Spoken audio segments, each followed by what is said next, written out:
జగిత్యాలలో ప్రైవేటు ఫైనాన్సులపై పోలీసులు ఎన్ని కఠిన చర్యలు తీసుకుంటున్నా వారి ఆగడాలకు అడ్డుకట్టపడడం లేదు. అప్పు చెల్లించాలంటూ ఇంటికి తాళం వేయడంతో కుటుంబ సభ్యులు రాత్రంతా చలిలోనే వణుకుతూ ఆరుబయట ఉన్న దుస్థితి జగిత్యాల కటికవాడలో నెలకొంది.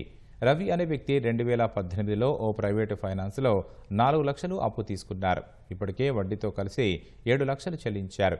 ఇంకా 1 లక్ష బాకీ చెల్లించాలంటూ ఫైనాన్స్ సంస్థ ప్రతినిధులు ఇంటికి తాళం వేశారు. పోలీసులు జోక్యం చేసుకుని మానవత్వం లేని ఫైనాన్స్ వ్యాపారాలపై కఠిన చర్యలు తీసుకోవాలని బాధితులు వేడుకుంటున్నారు. ప్రైవేట్ ఫైనాన్స్ లోన్ ఇచ్చిండ్రు. నా కొడుకు తీసుకున్నాడు. 4 లక్షలకు 7 లక్షలు కట్టిర్రు. ఇంకొక 1 లక్ష రూపాయలకు ఇప్పుడు అడ్డి వేసుకుంటూ పోతురు. మాకు లోపల ఉన్న వాళ్ళం బయట నూకేసి తాళాలు వేసిండు. మా కొడుకు చనిపోయింది. మాకు పని లేదు, ఏం లేదు. మేము 4 లక్షలు తీసుకున్నాం. నా కొడుకు 7 లక్షలు కట్టిండు. మళ్ళీ 7 లక్షలు 2 లక్షలకు మేము కర్ణ వచ్చినప్పుడు ఒక 4 డీ ఉన్నాయట. దానికి ఇంట్రెస్ట్ చేసుకుంటూ పోతారు. తీసుకోకపోతే నువ్వు ఎవరితోనని చెప్పుకో, మాకేం తెలియదు. నువ్వు పోలీసు వాళ్ళతో చెప్పుకో, అందరి సంతకాలు ఉన్నాయి అందరి దగ్గర.